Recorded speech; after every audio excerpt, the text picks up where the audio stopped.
Mari Mari, chúng lấy miệng. Kemel kalen, Kemel kalen. Ngain kolen, Ngain kolen. Wechal kalen, Wechal kalen. Il klen.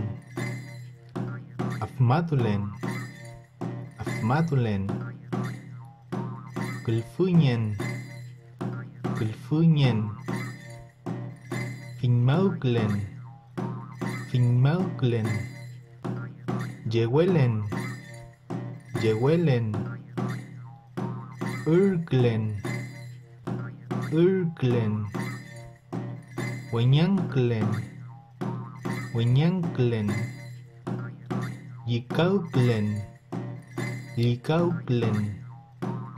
Afeluun, Afeluun. Nakpai ni umau, Nakpai ni umau.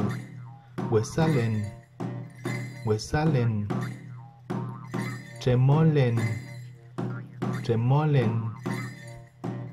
Kchanklen, Kchanklen. Knyutlen, Knyutlen.